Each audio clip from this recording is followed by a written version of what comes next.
نحمده ونصلي على رسوله الكريم أما بعد أعوذ بالله من الشيطان الرجيم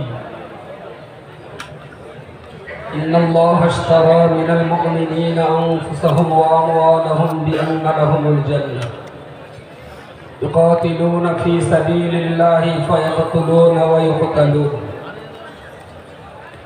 وقال النبي صلى الله عليه وسلم العلم حياة الإسلام صدق الله مولانا العظيم وصدق رسوله النبي الكريم ونحن على ذلك من الشاهدين والشاكرين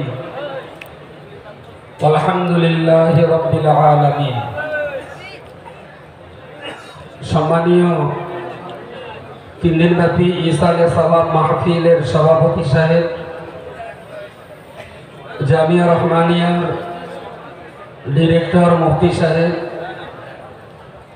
মঞ্চ থেকে সদ্য বিদায় নেওয়া আমাদের বিশিষ্ট সমাজসেবী ভাই সিরাজুল ইসলাম সাহেব, তৎসহ আঞ্জুমান ওয়াইজিনের সকল সদস্যবৃন্দ,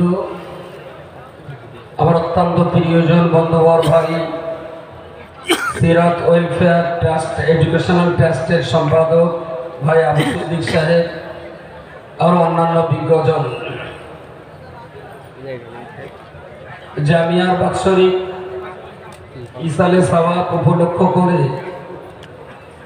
পশ্চিমবাংলার বিভিন্ন প্রান্ত থেকে আসা, অনেক দূর দূরান্ত থেকে আসা ভাই বন্ধুগণ, মুরব্বী বাবাজিগণ, পেশায় কেউ বা ডাক্তার, কেউ বা মাস্টার, কেউ বা শ্রমজীবী, কেউ বা কৃষিজীবী, রিক্সাওয়ালা, মুঠে মজুর, শ্রমিক, জেলা এবং জেলার বাইরে থেকে, এমনকি রাজ্যের বাইরেও, আসাম ত্রিপুরা থেকেও যারা অনেক কষ্ট করে মেহনত করে, পয়সা খরচা করে, কায়িক মেহনত করে আমাদের কাছে এসেছেন। আমরা যখন আপনাদের কাছে যাই, অনেক যত্ন করে, আদর করে, তোষক বিছিয়ে, কম্বল দিয়ে যত্ন করেন। ক্ষমা সুন্দর চোখে দেখবেন, আমরা আপনাদের বাড়ির চাদর দিতে পারিনি, মাটির উপরে ডেকোরেশনের চট বিছিয়ে দিয়েছি, তাতেই যে বসেছেন। এর জন্য আমরা জামিয়ার পক্ষ থেকে, অল ইন্ডিয়া সুন্নাত ওয়াল জামায়াতের পক্ষ থেকে, মাগরিবি বাঙ্গাল আঞ্জুমান ওয়াইজিনের পক্ষ থেকে আপনাদের সকলের কাছে কৃতজ্ঞতা স্বীকার করছি। জিকিরের মজলিসের পর থেকে বা জিকিরের মজলিসের আগে এবং পরে মুফতি সাহেব যা কথাবার্তা বলেছেন, তাতে 3 দিনের ওয়াজের মূল সারাংশ তার বক্তৃতায় আমাদের জন্য যথেষ্ট। এরপরেও আবাজি বৃদ্ধ বয়সে, 84 বছর বয়স, শুধু বাড়িতে থাকলে মন ঠিক থাকবে না, তাই ঝুঁকি নিয়ে আসা। মিনিট 10-15 তিনিও কথা বলেছেন। তাঁদের বক্তব্যের পরে আমার এই মাইকের সামনে ওঠা একান্ত প্রয়োজন বিধায় আমার পরে আমি আজকে রাতের প্রোগ্রাম ঠিকটা আপনাদের জানিয়ে রাখি। ঈশার নামাজ হবে, তারপরে আমাদের বাচ্চাদের পাগড়ি পড়ানো হবে, তারপর পরই না, তার আগে মুফতি রজব আলী সাহেব আছেন, ফুরফাত শরীফের শাইখুল হাদিস আবিমানে হুজুর বলবেন, তারপর মনোয়ারুর রহমান সাহেব মিঠিয়া বুরুজ উনিও আসবেন, কথা বলবেন, তারপরে আমাদের মিজানুর রহমান সাহেব, তারপরে মাওলানা ইয়াকুব আলী সাহেব, তারপরে আমাদের স্নেহধন্য হাফেজ কারি মুজাফফর হোসেন সাহেব, তারপরে মাওলানা আব্দুল মুহিত সাহেব এবং আমাদের হাসিবুর রহমান সাহেব আছেন। সর্বশেষ 4টে নাগাদ মুফতি সাহেব আবার শেষ দোয়া মোনাজাতে আপনাদের মাঝে আসবেন। এরই মাঝখানে সময় আমরা অনেকটাই বিলম্ব করে ফেলেছি, তবে টাইমটা আমরা কোনো জায়গায় অপচয় নষ্ট করিনি। ট্রেন খানিকটা লেটে চলছে, আমার 1.5 ঘন্টা টাইম। পুরো পরিবেশটাকে ঠিকঠাক রাখার জন্যে আমি 1 ঘন্টায় আমার আলোচনা শেষ করব। আমি কোরআন শরীফ থেকে ছোট্ট একটা আয়াত পড়েছি, ইন্নাল্লাহা আশতারা মিনাল মুমিনিনা আনফুসাহুম ওয়া আমওয়ালাহুম বিআন্না লাহুমুল জান্নাহ। ইন্নাল্লাহা আশতারা, আল্লাহ বলছেন নিশ্চয়ই আমি ঈমানদারদের কাছ থেকে কিনে নিয়েছি। মিনাল মুমিনিন, ঈমানদারদের কাছ থেকে আমি আল্লাহ কিনে নিয়েছি। আনফুসাহুম ওয়া আমওয়ালাহুম, ঈমানদারদের নফস এবং ঈমানদারদের সম্পদ। বিআন্না লাহুমুল জান্নাহ, জান্নাতের বিনিময়ে। আমি আমাদের এই মজলিসের চট বিছানোর দায়িত্ব ছিল হাফেজ রফিকুল ইসলাম সাহেবের উপরে। রফিকুল ইসলাম ভাই, কোথায় আছো তুমি? অনেক জায়গার চট এত পরিমাণ ময়লা হয়ে গেছে যে মানুষ আর বসতে পারছে না। পিছনে যদি চটগুলো একটু বিছিয়ে দেওয়া হয় তাহলে মেহমান একটু বসতে পারতেন। রফিকুল ইসলাম ভাই, কোথায় আছো? আমি অনুরোধ করছি, যদি আমার আওয়াজ তুমি শুনতে পাও বা অফিসে যারা আছে, মাঝখানে অনেক জায়গায় চটগুলো প্রচণ্ড ময়লা হয়ে গেছে, মানুষ জুতো পায়ে দিয়ে হাঁটাহাঁটি করেছে। চটগুলো একটুখানি ঝেড়ে দিলে মানুষ আবার বসতে পারে ওর উপর। চটগুলো নোংরা হওয়ার কারণে কেউ বসতে পারছে না। আমি রফিকুল ইসলাম ভাইকে বলছি, এক্ষুনি চটগুলো একটু বিছাবার ব্যবস্থা করো।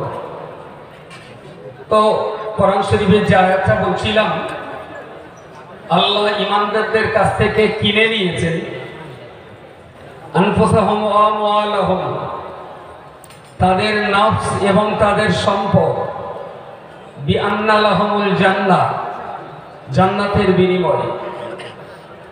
ইকাতিলুনা ফি সাবিলিল্লাহি ফায়াকতুলুনা ওয়া ইউকতালুন,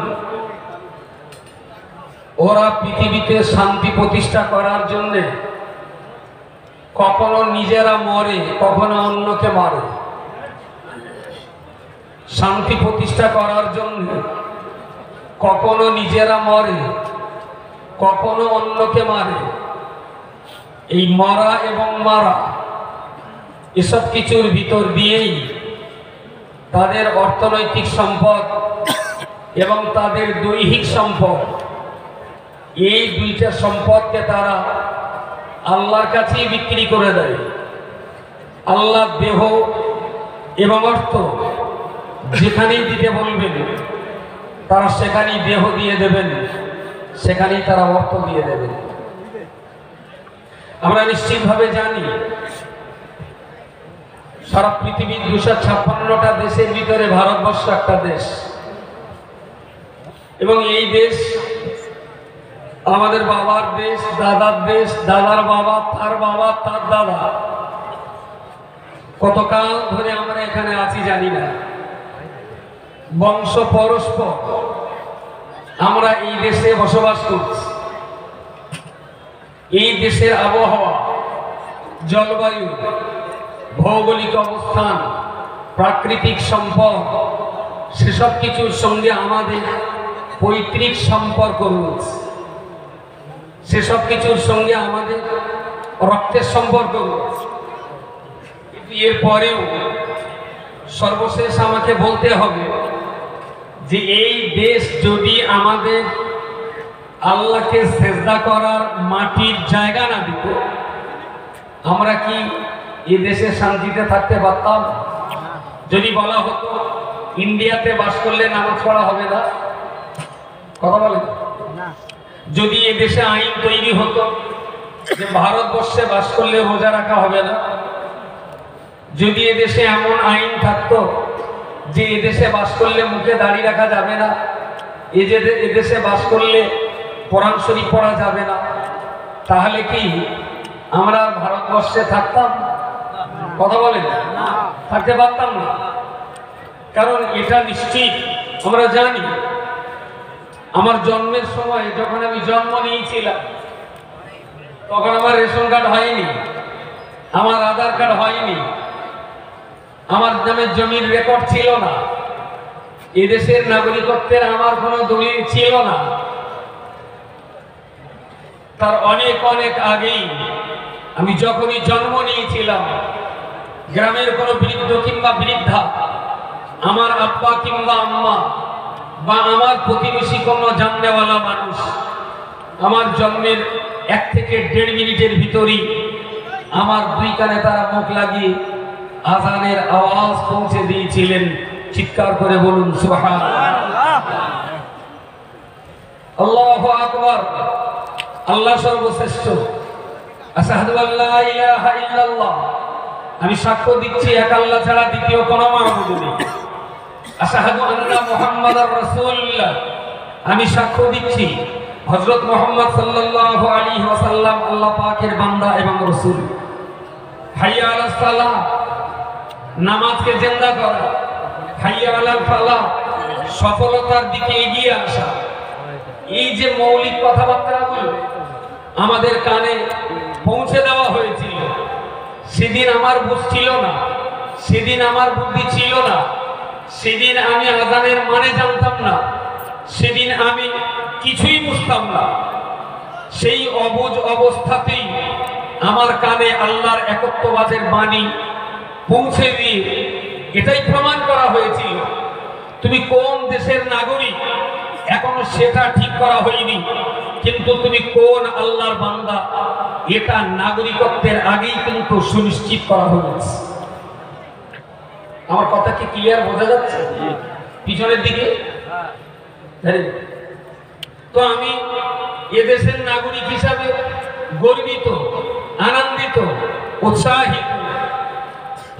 এই জন্যই উৎসাহিত, এ দেশ আমাকে নামাজ পড়বার অধিকার দিয়েছে, এ দেশ আমাকে রোজা রাখবার অধিকার দিয়েছে, এ দেশ আমাকে হজ করবার অধিকার দিয়েছে, এ দেশ আমাকে যাকাত দেওয়ার অধিকার দিয়েছে, এ দেশ আমাকে মাদ্রাসা চালাবার অধিকার দিয়েছে, এ দেশ আমাকে লেখাপড়ার অধিকার দিয়েছে, এ দেশ আমার ইসলাম, আমার কোরআন, আমার শরীয়ত, আমার নবী, আমার রাসূল, আমার মসজিদ, আমার মাদ্রাসাকে নিয়ে বাঁচবার জন্য বাবা সাহেব ডক্টর ভীমরাও আম্বেদকর সংবিধানে আমাদের সম্পর্কে এই অধিকার, এই সম্মান, এই মর্যাদা, এই ইজ্জত, এই অধিকার, এই ধর্ম নিয়ে বেঁচে থাকার পারমিশন দিয়েছে।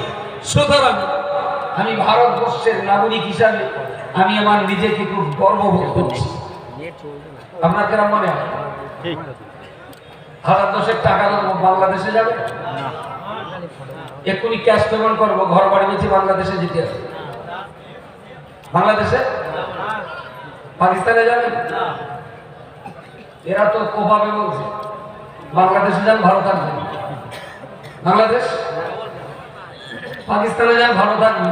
আল্লাহ রহমত ওখানে মসজিদের ভেতরে বুঝতে হবে, খুব ভালো থাকবেন। ওখানে যান, সেজদায় মাথা দিয়ে সুবহানা রাব্বিয়াল আলা দুবার বলবেন, সেই উঠে দেখবেন পাশায় বন্দুক ফায়ার।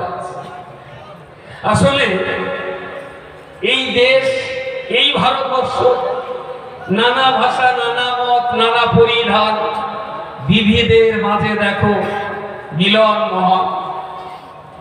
যে দেশে মসজিদের পাশে মন্দির, ওরা ওদের পূজা করে, আমরা আমাদের নামাজ পড়ি।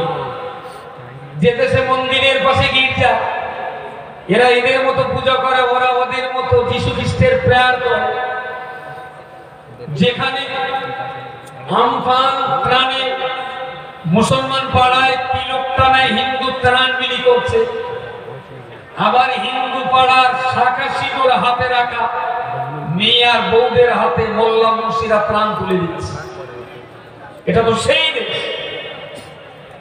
হিন্দু, মুসলমান, শিখ, ইসাই মিলে মিশে একাকার হয়ে ধর্ম যার যার, কিন্তু দেশটা আমাদের সবার। ধর্ম যার যার, কিন্তু দেশটা সবার দেশ।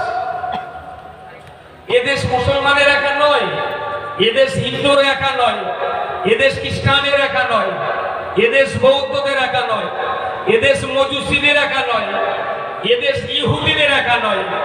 ভারতবর্ষের নাগরিক তার ধর্ম পরিচয় যাই হোক না কেন, যিনি দেশের নাগরিক এ দেশটা তাদেরই দেশ। এখন সেই দেশের নাগরিক হয়ে বাপদাদা সাই গোষ্ঠী 14 পুরুষ ধরে এই দেশে আমরা বসবাস করছি। হিন্দু তার মন্দির নিয়ে বেঁচে আছে, খ্রিস্টান তার গির্জা নিয়ে বেঁচে আছে, ইহুদি তার উপাসনালয় নিয়ে বেঁচে আছে, মুসলমান তার মসজিদ মাদ্রাসা নিয়ে বেঁচে আছে। সংবিধান কোন ধর্মের উপরে আঘাত করেনি। সংবিধান মানুষকে স্বাধীনভাবে নিজ নিজ ধর্ম পালন করার অধিকার দিয়েছে। কিন্তু এরপরেও বলতে হবে, আপনার জীবন আর আপনার অর্থ ভারতবর্ষের খাতায় বিক্রি নয়। কার খাতায় বিক্রি? আল্লাহ। জোরে বলেন আল্লাহ। ইন্নাল্লাহা আশতারা মিনাল মুমিনিন, আমার আল্লাহ পাক রব্বুল আলামিন কোরআন শরীফে পরিষ্কার করে বলেছেন, হে পৃথিবীর ঈমানদার মানুষেরা, তুমি যদি ঈমানদার হয়ে থাকো, তুমি যদি এক আল্লাহয় বিশ্বাসী হয়ে থাকো, তুমি যদি আল্লাহর কিবলাটাকে কিবলা বলে বিশ্বাস করে থাকো, তুমি যদি আল্লাহর কোরআনটাকে জীবনে চলার গাইড পুস্তক বলে মেনে নিতে পারো, তুমি যদি মুহাম্মদুর রাসূলুল্লাহকে নবী বলে বিশ্বাস করতে পারো, আমি আল্লাহ পাক রব্বুল আলামিন তোমার জন্য বলছি, তুমি ঈমানদার আল্লাহকে মানো, তুমি ঈমানদার নবীকে মানো, তুমি ঈমানদার কোরআন মানো, তুমি ঈমানদার কিবলা মানো, তুমি ঈমানদার ইসলাম মেনে চলো। অতএব বান্দা তুমি শোনো, আমি আল্লাহ পাক রব্বুল আলামিন তোমার কাছ থেকে দুটো জিনিসকে ক্রয় করতে চাই, দুটো জিনিস ক্রয় করতে চাই। তার ভিতরে একটা হলো তোমার দেহ, আর একটা হলো তোমার সম্পদ। তোমার সম্পদ, তোমার বাড়িটা, তোমার গাড়ি, তোমার জলকর, তোমার ব্যবসা বাণিজ্য, তোমার দোকানপাট, যা কিছু সম্পদ রয়েছে, এসব কিছু কি আমি আল্লাহ আমাকে দিতে হবে। এবং তোমার যে দেহটা, ও দেহটা আমি আল্লাহ আমাকে দিতে হবে। তোমার দেহটা আমাকে দেবে, তোমার অর্থ সম্পদ জমি জায়গা আমি আল্লাহ আমাকে দিয়ে দেবে। আমি আল্লাহ পাক কথা দিলাম, ইমানদার মুসলমান বান্দা যদি তার দেহ এবং তার সম্পদ এ দুটো যদি আল্লাহকে দিয়ে দিতে পারেন, আমার আল্লাহ তার জবাব দিয়ে বলেছেন, বিআন্না লাহুমুল জান্নাত, ও বান্দা তুমি যদি তোমার দুটো সম্পদ আমাকে দিতে পারো, আমি আল্লাহ তোমাকে আমার দয়ার জান্নাত তোমাকে দিয়ে দেব।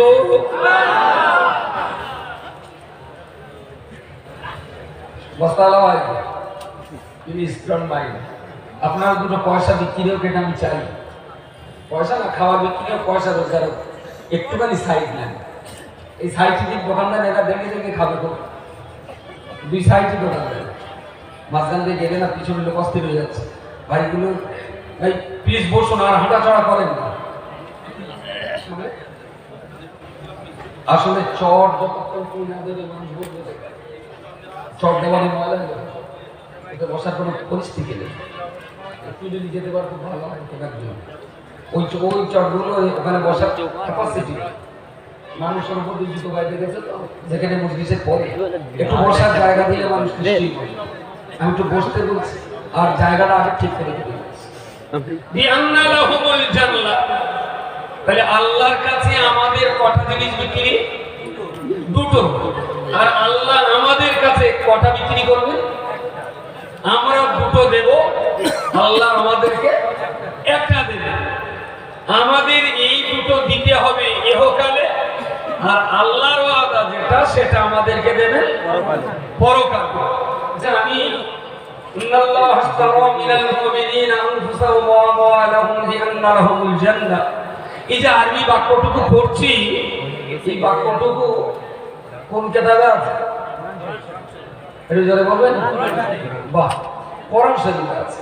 কোরআন শরীফটা কার লেখা? আল্লাহ লেখা বললে একটু ভুলই হলো। আল্লাহর কালাম, আল্লাহর বাণী, তাই না? আল কোরআনু কালামুল্লাহ, কোরআন হলো আল্লাহর বাণী, আল্লাহর কথা।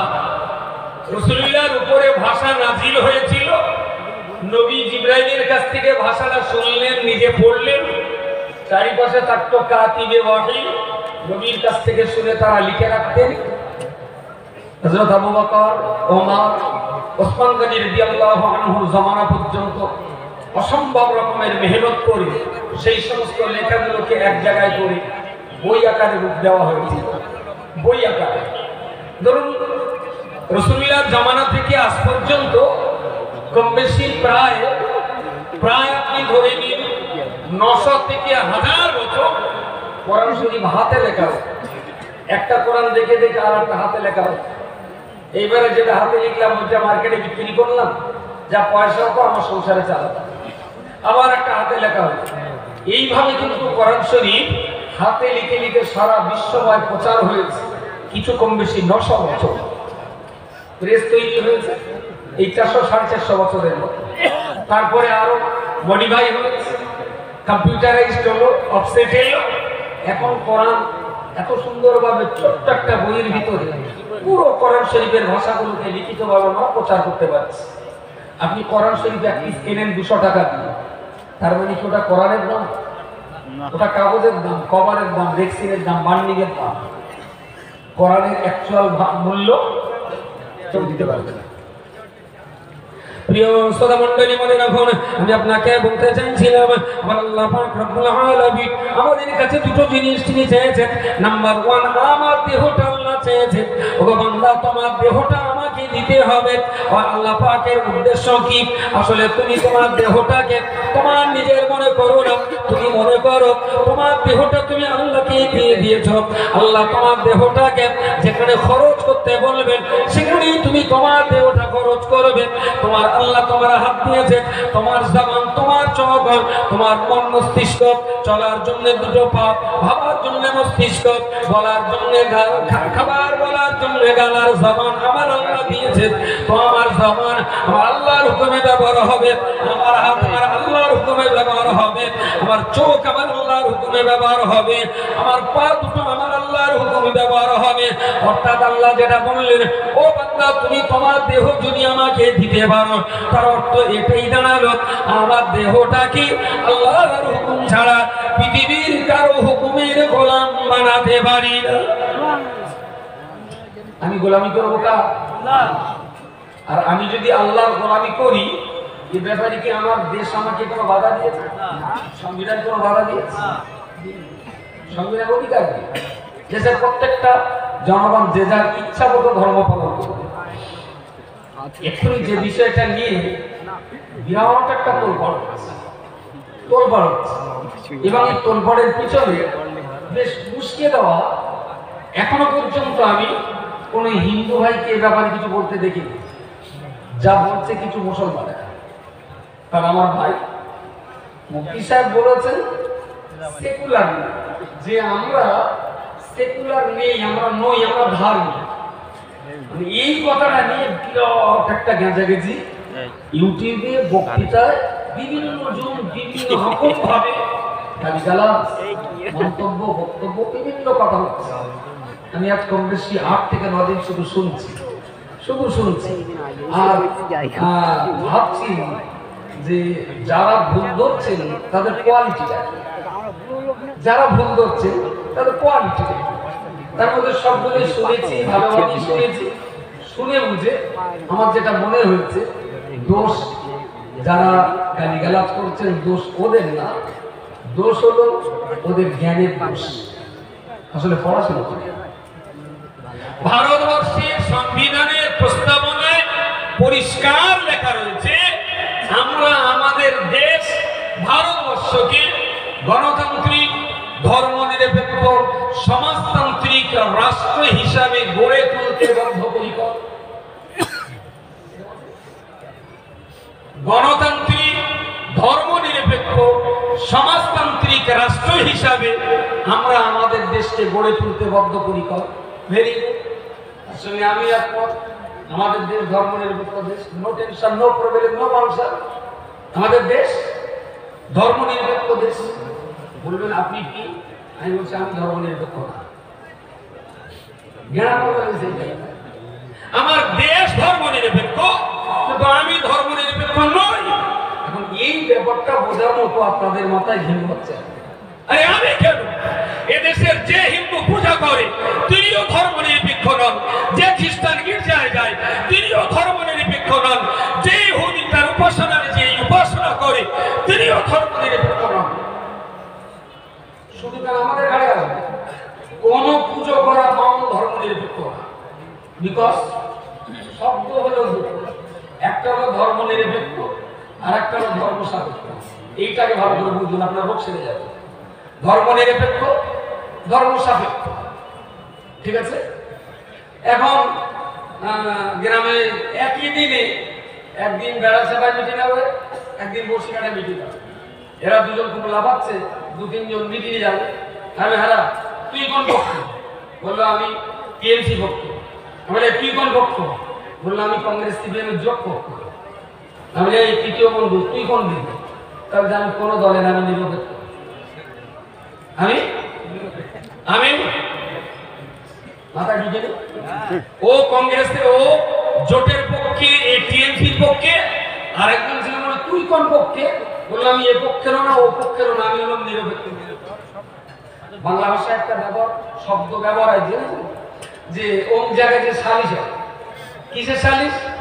তোমাদের সে বক্কার বউ ছেড়ে দেবে, তাই তো এখন বিরাট ঝামেলা হচ্ছে। তা গ্রামের মোল্লার সালিশ দেখে, সালিশ শব্দটা আজকে কি বাবার গালে প্রথম শুনছেন? সালিশ একটাও শব্দটা সে আলিফ লাম সে সালিসুন সালিসুন সালিসুন, ওয়াহিদুন মানে এক, ইসনানে মানে দুই, সালাসা মানে তিন।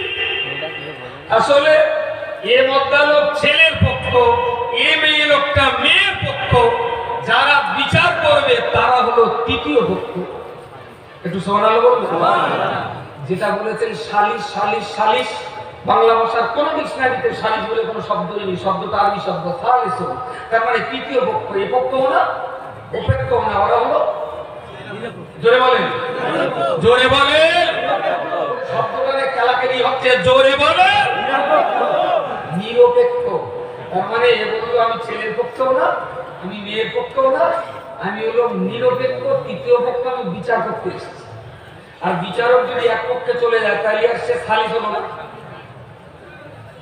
সে তাহলে আর তৃতীয় পক্ষ হলো না। যেটা বলে সালিশ করবে কেনা কেনা, তাহলে রবিবাস দাদা আর হরিবুল্ল বড় বড় আর গোপাল খা, তাহলে বিচারক সালিশ করবে কেনা? অ্যাকচুয়াল সালিশ করবে না, ওরা নিজেরাই ফালে ফেয়ালি লামছে, ওরাই তৃতীয় পক্ষ। তুমি জিজ্ঞেস করো যে বিচার করবে কেনা কেনা, সালিশ মানেই তো তৃতীয় পক্ষ, বলো সালিশ করবে কেনা? তারপর শব্দটা ঠিক হচ্ছে না, বাক্যটা ঠিক হচ্ছে না, বলো বিচার করবে কেনা? তা বিচার করবে তৃতীয় পক্ষের লোক। ক্লিয়ার? এবারে যারা বসলো শব্দ হলো দুটো, ধর্ম সাপেক্ষ, ধর্ম নিরপেক্ষ। ধর্ম সাপেক্ষ মানে যিনি ধর্ম মেনে চলেন তিনি ধর্ম সাপেক্ষ ব্যক্তিত্ব। ধর্ম নিরপেক্ষ কি? ধর্ম যুক্ত নেই যুক্ত পক্ষ, তার মানে যার ধর্ম নেই সেই হলো ধর্ম নিরপেক্ষ, যার ধর্ম নেই সেই হলো ধর্ম নিরপেক্ষ। এখন আমাদের দেশ ভারতবর্ষ, দেশের কোন ধর্ম আছে? আচ্ছা, আমাদের দেশটা যদি হিন্দু ধর্মতে চালানো হয়, হিন্দু ধর্মে যদি দেশ চলে, তাহলে বলে দেবে গোটা দেশের লোক মরে গেলে শ্মশানে পোড়াতে হবে, ওটা কি হিন্দু ধর্মের নিয়ম? তাই মুসলমানরা কাঁপতে হবে। আচ্ছা, দেশটা যদি মুসলমানরা চালিয়ে বলে আমরা মুসলমান ধর্মতে দেশ চালাবো, তাহলে মুসলমানরা পার্লামেন্টে যে বলে দেবে দেশে কাউকে মরে গেলে আর পোড়ানো হবে না, সব সহজ, তাই না? তো আমাদের রাষ্ট্র কোন ধর্মের ভিত্তিতে চলবে না, না ইসলামের ভিত্তিতে, না হিন্দু ধর্ম ভিত্তিতে, না খ্রিস্টান ভিত্তিতে, না বৌদ্ধ ভিত্তিতে, না ইসাই ভিত্তিতে। আমাদের দেশের কোনো ধর্ম নেই, আমাদের রাষ্ট্র হলো ধর্ম নিরপেক্ষ। আমি কি বোঝাতে পারলাম? জি, একদম। কিন্তু এই সংবিধানে ডক্টর বি.আর. আম্বেদকর তিনি বললেন আমরা আমাদের দেশটাকে গণতান্ত্রিক, ধর্মনিরপেক্ষ, সমাজতান্ত্রিক রাষ্ট্র হিসাবে গড়ে তুলতে আমরা বদ্ধপরিকর। তার মানে আমাদের দেশের রাষ্ট্রীয় পরিকাঠামোয়, রাষ্ট্রীয় আইন কানুনে, রাষ্ট্রীয় পার্লামেন্ট আর বিধানসভা কোন ধর্ম দিয়ে পরিচালনা হবে না। সাপোজ আমি আব্দুল মাতিন কোন কালে হব না, টেক ফর এক্সাম্পল, আপনারা আমার ভোট দিয়ে প্রধানমন্ত্রী করে দিবেন। আমি যখন পার্লামেন্টে যে প্রধানমন্ত্রীর চেয়ারে বসলাম, আমি তখন দেশের জনগণকে কাউকে দেখবো না যে এরা মুসলমান, এরা হিন্দু, এরা খ্রিস্টান, এরা শিখ, এরা ইসাই, এরা, আমি দেখবো এরা সবাই আমার দেশের জনগণ। সুবহানাল্লাহ বলে। আমি যখন প্রধানমন্ত্রীর চেয়ারে তখন রাষ্ট্রীয় কর্মকাণ্ডে আমার কোনো জায়গায়, কোনো কথায়, কোনো কলমে ধর্মের কোনো গন্ধ থাকবে না। আবার আমি প্রধানমন্ত্রীতে চেয়ার ছেড়ে দিয়ে যখনই আমি ব্যক্তিগত জীবনে ঘরে ঢুকবো, তখন আমি হিন্দু হলে পুজো করবো, মুসলমান হলে নামাজ পড়বো। তাই ধর্ম নিরপেক্ষ শব্দটা সংবিধান তো পাবলিকের ঘাড়ে চাপায়নি। ধর্ম নিরপেক্ষ শব্দটা সংবিধান চাপিয়েছে আর রাষ্ট্রীয় ব্যবস্থার ঘাড়ে, আর ইডিয়েট গুলো সেই শব্দটা চাপাচ্ছে পাবলিকের ঘাড়ে। আমার সংবিধান কিন্তু দেশের জনগণকে বলিনি তোমরা ধর্ম নিরপেক্ষ হও। সংবিধান বলেছে রাষ্ট্র ধর্মের ধর্ম নিরপেক্ষ হবে, রাষ্ট্রের জনগণ ধর্ম সাপেক্ষ হতে পারে, ধর্ম নিরপেক্ষ হতে পারে, ওরা জনগণের স্বাধীন অধিকার। এইবারে বলেন আমি ধর্ম নিরপেক্ষ, আবার আমি মুসলমান।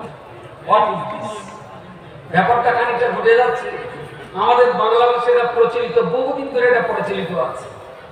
বলে হ্যাঁ কেনা এসে বাড়ি তো একটা বেটা আছে, তাদের সঙ্গে আর থেকে ঢাকা হলে নিয়ে এসে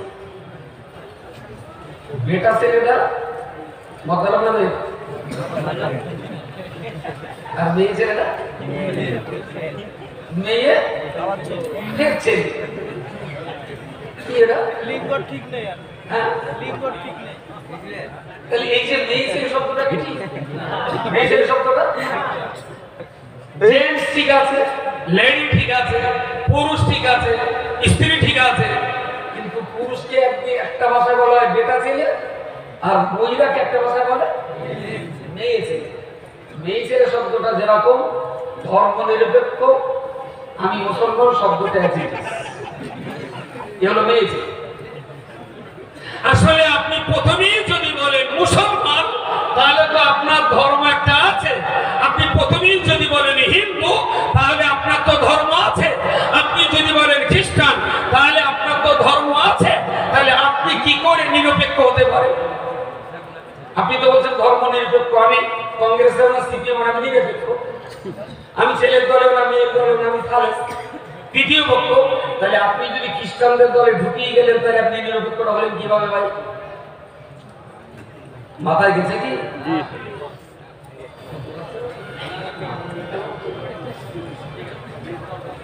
একটা জটিল ব্যাপার নিয়ে এরা আসলে মাথায় নিতে পারেনি।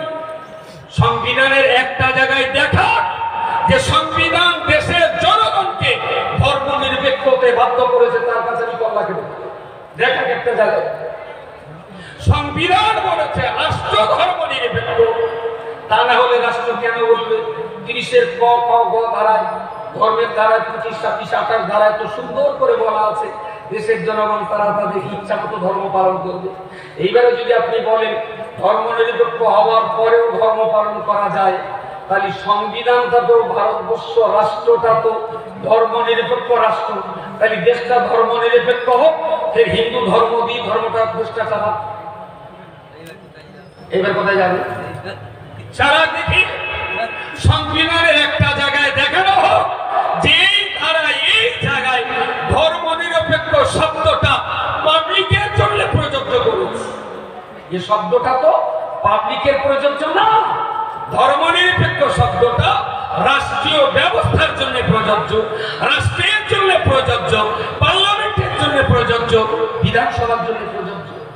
যারা সরকারে আসবে তাদের চোখ যেন কোনো ধর্মের চোখ না হয়, তাদের চোখ থাকবে জনগণের চোখ। এরা আমার দেশের নাগরিক। এ মুসলমান বলে একটু বেশি দাও, ও খ্রিস্টান বলে একটু কম দাও, এই ধর্মের ভেদাভেদ আমার সংবিধান রাষ্ট্র ব্যবস্থাকে দেয়। কিন্তু খুবই দুর্ভাগ্যজনক ভাবে আমি একটুখানি বলতে বাধ্য হচ্ছি, আসলে মুক্তোর মালা রাজকন্যার গলায় মানানসই। আসলে মুক্তি সাহেব ভুল করে মুক্তোর মালাটা খেকি কুত্তার গলায় দিয়ে ফেলেছে। সে এখন এই মালা নেই, শুধু টাকা হেঁচারা করতে ছিটকি টানতে পারছে। এটা মুক্তি সাহেব যারা মুক্তোর মূল্য বোঝে না, ওই মালা কখন খেকি কুত্তা রাখে মনে করে তাদের সেগুন দিতে পারবে, শুধু মাথার গুলিকে ছাড়ার জন্য ব্যস্ত হয়ে গেছে। হাতটা যদি রাজকন্যার গলায় দিতেন, তারা মুক্তি সাহেবকে স্যারিট জ্বালাতেন যে অনেকদিন পর একটা ভালো জিনিস দিয়েছে। পড়ে গেছে তো খেকি কুত্তার গলায়, খেলা ছুটিয়ে বকিয়ে ঘেউ ঘেউ করে মাথা খারাপ করে। প্রিয় শ্রোতা মণ্ডলী, মনে রাখুন, আমি আপনাকে এত সময় বলার পরে বলছি, আসলে এই জন্যই তো আমার আল্লাহ পাক রব্বুল আলামিন কোরআন শরীফ নাযিল যখন করছেন, প্রথম বাক্য দিয়েছেন ইকরা বিসমি রাব্বিকাল্লাযী খালাক। হে পৃথিবীর মনুষ্য জাতি, ইয়া নবী মুহাম্মদ রাসূলুল্লাহ, আমি আল্লাহ পাক আপনাকে বলছি, আপনি আগে লেখাপড়া শিখুন, আপনি লেখাপড়া করুন, আপনার সাহাবীদের লেখাপড়া করতে বলুন। যদি লেখাপড়া করতে পারেন তবে আপনি রাজ্য চালাতে পারবেন, যদি লেখাপড়া করতে পারেন তবে আপনি ভালো নামাজ পড়তে পারবেন, যদি আপনি লেখাপড়া করতে পারেন তবে আপনি ভালো রোজা করতে পারবেন, যদি আপনি লেখাপড়া করতে পারেন তবে আপনি ভালো মুসলমান তৈরি হতে পারবেন, যদি আপনি লেখাপড়া করতে পারেন তবেই তো ভারতবর্ষের ভালো নাগরিক হতে পারবেন, যদি আপনি লেখাপড়া করতে পারেন তবেই তো ইজ্জত নিয়ে আপনি বাঁচতে পারবেন। এই জন্যই তো আমার আল্লাহ পাক রব্বুল আলামিন নামাজ, রোজা, হজ, যাকাত, জিকির এসব কিছুর পূর্বেতে, সকল কিছুর পূর্বে আমার আল্লাহ পাক তো পড়াশোনা করা ফরজ করে দিয়েছে। পড়াশোনা করা ফরজ না, পড়াশোনা করা ফরজ। নামাজ পড়াটা যখন ফরজে আইন, লেখাপড়া করাটাও ফরজে আইন। সে আপনি মাদ্রাসায় পড়ুন, হাই স্কুলে পড়ুন, আইসিডিএসে পড়ুন, প্রাইমারিতে পড়ুন, কলেজ পড়ুন, ইউনিভার্সিটিতে পড়ুন, যেখানেই পড়ুন না কেন, পড়াটা যদি নীতিগতভাবে আদর্শ মানুষ হওয়ার জন্য পড়ে থাকেন, হাই স্কুলে পড়েও আপনার সওয়াব হবে, ইংরেজি পড়েও আপনার সওয়াব হবে, যদি আপনার উদ্দেশ্যটা সঠিক থেকে থাকে। আর উদ্দেশ্য যদি সঠিক না থাকে, তার সওয়াবের জায়গায় গোনা হবে। হাদিস পড়ে কি গোনা হয় না? প্রচুর গোনা হয়। হাদিস পড়ছে, জিজ্ঞেস করলাম যে হাদিস পড়তে একদিন হুজুর একটা করে হজ করে 22,000 টাকা, আপনি তাড়াতাড়ি শেষ করবেন, আমি হজ করব। ওই হাদিস পড়ে কি হবে? কথা বলেন। বুখারী শরীফের প্রথম হাদিসটা ইন্নামাল আমালু বিন্নিয়াত, খুব গভীর ভাবনা চিন্তা করে ইমাম মুহাম্মদ ইবনে ইসমাঈল আল বুখারী রাহমাতুল্লাহ আলাইহি 8000 হাদিসের ভিতরে এই হাদিসটাই প্রথম দিলেন, যার সঙ্গে নামাজ না, যার সঙ্গে রোজা না, যার সঙ্গে ঈমান না, যার সঙ্গে সাদকা না, যার সঙ্গে জান্নাত না, যার সঙ্গে জাহান্নাম না, কোনো বর্ণনা নেই। ইন্নামাল আমালু বিন্নিয়াত। আসলে যারা হাদিস পড়তে আসবে, ইমাম বুখারী প্রথমেই বলে দিলেন, আসলে তুমি হাদিস কেন পড়তে এসেছো, এই একটা হাদিস পড়ে আগে নিজে ঠিক করে নাও বুখারী কেন পড়বে। নিয়ত আগে ইসলাহ করে নাও যে বুখারী তুমি কেন পড়বে। যদি তোমার মনে হয় বুখারী পড়ে জিন্দাবাদ পাবো, তুমি পড়ো না। যদি মনে হয় বুখারী পড়ে মাল কামাই করব, তুমি পড়ো না। যদি তোমার মনে হয় তুমি নিজে বুখারী পড়বো, নবীর হাদিসকে মানুষের কাছে সত্যের বাণী পৌঁছে দেব, তাই তোমারই জন্য আমার বুখারী সংকলন করা। জোরে জোরে বলুন সুবহানাল্লাহ। তো নিয়ত যদি ঠিক থাকে, বুখারী শরীফ পড়েও সওয়াব হবে, ইংরেজি পড়েও সওয়াব হবে। উদ্দেশ্যটা সঠিক থাকা চাই। এমন ইংরেজি পড়ে কি তো সওয়াব হবে, নিলে আবার নাচানাচি হোক, পরে আবার একদিন সমস্যার সমাধান করতে হবে। গাছে উঠে গাছে না উঠলে ফেলতে সুবিধা হয় না, যত পেশালো তত সহজে ফেলা যায়। এতক্ষণ ধরে যে কথাটা বললাম যে আমাদের জীবন আর আমাদের সম্পদ কার কাছে বিক্রি? আল্লাহর কাছে বিক্রি। কিন্তু রাষ্ট্রীয় ব্যবস্থা অনুযায়ী আমার ইসলামে আছে রাস্তার ডান দিক দিয়ে হাঁটা। ইসলামে রাস্তার কোন দিক দিয়ে হাঁটা? ভারতবর্ষের কানুন অনুযায়ী রাস্তার বাম দিক দিয়ে হাঁটতে হয়। আমরা মেনে নিয়েছি না নিয়েছি? মেনে নিই। আমাদের দেশটাকে শান্তিতে রাখার জন্য কখনো কখনো ইসলামের মুস্তাহাব, নফল, মুবাহ কাজগুলো আমরা একটু ছেড়ে দিই, রাষ্ট্রীয় ব্যবস্থাটা আমরা মেনে নিয়েছি।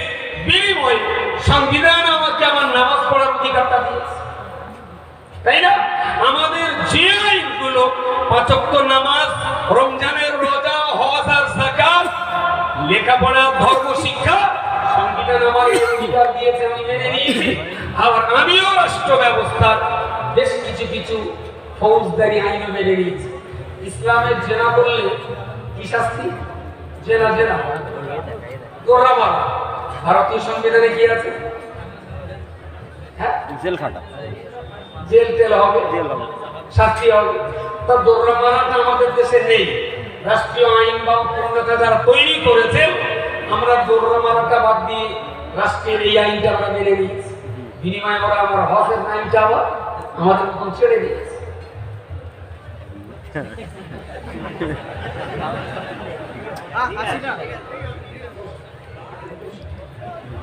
ভয় লাগছে সব। ও হঠাৎ দেখা যাচ্ছে, আমি ওদের টাইম শেষ হয়ে গেছে, আমার টাইম আমাকে রাখে। ওর ভিতরে এই কথা সেই চমকে দিল, মুক্তি সামনে দিল। তাছাড়া পিছিয়ে আমরা আল্লাহ কি বলছিলাম জানো? ও তো জেনার যে আইনটা কোরআনে আছে, আমরা সেই আইনটা বাদ দিয়ে রাষ্ট্র যে বিচার দিয়েছে সেটা মেনে নিয়েছি। আবার বিনিময়ে ওরা আমরা মরে গেলে আমাদের খবর দিতে হবে। ওরা বলে হ্যাঁ ঠিক আছে, তোমাদের খবর দেওয়া আইনটা দেশের সব ধর্মের মানুষ বাস করে, ঠিক আছে তোমরা খবর দেবে, কোনো অসুবিধা নেই। তাহলে রাষ্ট্রের সঙ্গে মুফতি সাহেবের এই কথার সঙ্গে কোনো সমস্যা নেই, কোনো সমস্যা নেই। সমস্যা কাদের সঙ্গে? 13 ক্লাস কম 14 ক্লাস পাস করা কিছু বিরাট শিক্ষিত লোক, যারা 25 গ্রাম বিদ্যার 1.5 কুইন্টাল বুদ্ধি নিয়ে চলে। সমস্যা কোথায় গেছে এই জায়গাটায়? এটা বলছিলাম। তাহলে আমার দেশ, এদেশ আমার পূর্বপুরুষদের, এদেশ হিন্দুর, এদেশ মুসলিমের, এদেশ ইহুদির, এদেশ খ্রিস্টানের। এরা যেটা বলছে এখন যে হিন্দু মুসলমান ভাগ করে দাও, নতুন করে এনআরসি করো, কেডা এদেশের কেডা অন্য দেশের, এসব পরীক্ষা নিরীক্ষা করা হবে। আমি খোঁজখবর নিয়ে দেখেছি, ভারতবর্ষের প্রাচীন বংশ যারা, এই প্রাচীন বংশের ভিতরে মোদি এবং সাহা, এই দুটো টাইটেল ভারতের প্রাচীন বংশধরদের তালিকায় নেই। এই দুটোই হলো পারস্য দেশ থেকে আগানো। এরা দুটোর এনআরসি কারণে তারা ডিএনএ টেস্ট করা হোক, এদের দুটোর একটাও অরিজিনাল এদেশের আদিবাসী, এদেশের প্রাচীন আদিবাসী না। এদেশের প্রাচীন আদিবাসী কোল, ভীল, সাঁওতাল, মুন্ডা, দলিত, আদিবাসী, এসসি, এসটি, মুসলিম আমরাই যারা আছি, আমরা এদেশে দীর্ঘকাল ধরে এদেশে বসবাস করছি। এদেশ আমাদের দেশ, এদেশে চীন জুড়ে নেবে বিল, হিন্দু মুসলমানের ভাগ করে এখন শুধুমাত্র রাষ্ট্রীয় ব্যবস্থাটাকে শেষ করে দিয়ে পার্টিকে ফুলে ফাঁপিয়ে মোটা করার জন্য এক সাংঘাতিক ভাবে রাষ্ট্রের প্রশাসনিক সমস্ত প্রতিষ্ঠানগুলোকে দুর্ব্যবহার করা হচ্ছে। প্রতিষ্ঠানের, রাষ্ট্রীয় প্রতিষ্ঠানগুলোকে ব্যক্তিগত স্বার্থে ব্যবহার করা হচ্ছে, ব্যক্তিগত স্বার্থে ব্যবহার করা হচ্ছে। আসলে হিন্দুও থাকবে, মুসলমানও থাকবে, কাউকে দেশ থেকে তাড়ানোর পক্ষে আমি না। কেউ কারো মন্দির ভাঙবে না, কেউ কারো মসজিদ ভাঙবে না। আমরা এই দেশে সবাই মিলে বসবাস করছি, সবাই মিলে চিলাবাচি থাকবো। কিন্তু আবার যদি ফিরিয়ে জিজ্ঞেস করি, আমার দেহটা আর আমার সম্পদটা জান্নাতের বিনিময়ে কার কাছে বিক্রি হবে? ধরে বলেন কার কাছে? এই জায়গাটায় যদি ঘাটতি এসে যায়, আচ্ছা আমার দেশ কি, আমার দেহ আর আমার সম্পদ আল্লাহর খাতায় বিক্রি করতে কি বারণ করেছে? আমার দেশ তো নামাজ পড়তে বারণ করি, রোজা রাখতে বারণ করিনি। হজ করবার জন্য সরকার থেকে হজ মন্ত্রণালয় করে হাজিদের হজে পাঠাবার জন্য গভর্নমেন্ট আরো ব্যবস্থাপত্র করে দেয়। তাহলে আমার দেহ যদি আমি আল্লাহর খাতায় বিক্রি করি, তাতে তো ভারতবর্ষের সংবিধান তো সহযোগিতা করেছে, বাধা তো দেয়নি। যেটা বাধা দিয়েছে সংবিধানের বাইরে গাজোয়ারি করেছে, গাজোয়ারি করেছে। যদি কেউ গাজোয়ারি করে থাকে সেটা ব্যক্তিগতভাবে তাদের বা সেই দলের দোষ, তার জন্য তো আমার দেশের দোষ নয়, তার জন্য তো আমার দেশের সংবিধানের দোষ নয়। তাহলে আমার দেহ আর আমার সম্পদ আল্লাহর খাতায় বিক্রি করার ব্যাপারে আমার দেশও আমাকে বাধা প্রদান করেনি। তাই স্বাধীনভাবে আমরা ধর্ম পালন করতে পারছি, হিন্দুরা স্বাধীনভাবে পূজা অর্চনা করতে পারছে, খ্রিস্টানেরাও স্বাধীনভাবে যীশু খ্রিস্টের প্রেয়ার করতে পারছে।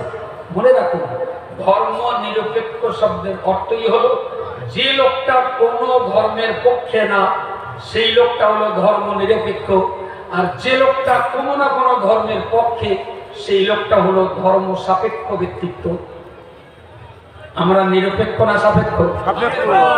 ধর্মের দলে আমরা, হিন্দুরাও ধর্মের দলে, খ্রিস্টানরাও ধর্মের দলে, ইহুদিরাও ধর্মের দলে।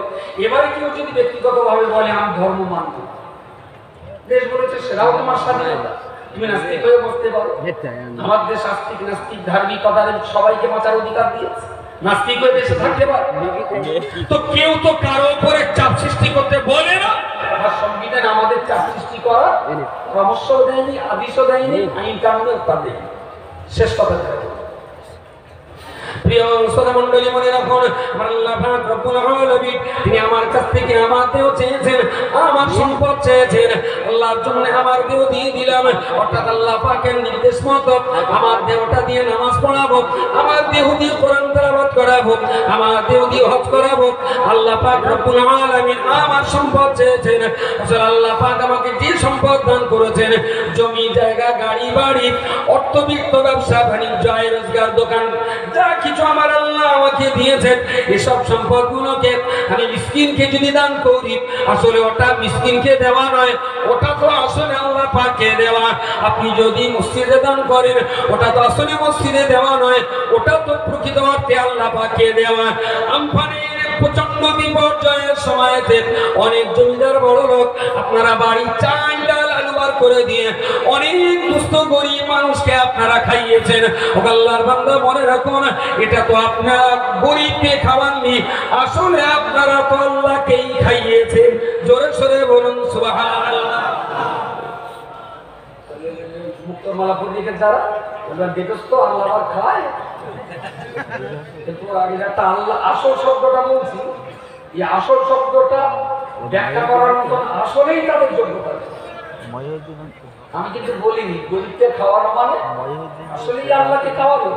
আল্লাহ হাসরের মাঠে জিজ্ঞেস করবেন বান্দাদের, বড় লোকদের, যে আমি ক্ষুধার্ত ছিলাম, তুমি আমাকে খাওয়াওনি তো? আমি উলঙ্গ ছিলাম, তুমি আমাকে কাপড় পরাওনি তো? বান্দা সেদিন আল্লাহকে বলবেন, আল্লাহ আপনার তো কাপড়ও লাগে না, খাবারও লাগে না, বললো তোমার বাড়িতে ক্ষুধার্ত ব্যক্তি গিয়েছিল জানো না, তুমি খালি হাতে তাড়িয়ে দিয়েছিলে। আসলে ওই ক্ষুধার্ত ব্যক্তিকে খাওয়ালেন, আমি আল্লাহ আমাকেই খাওয়ানো হতো। বলুন সকলে সুবহানাল্লাহ। আরে আল্লাহর ইবাদত মানে তো পৃথিবীর মানুষকে নিয়েই তো আল্লাহর ইবাদত।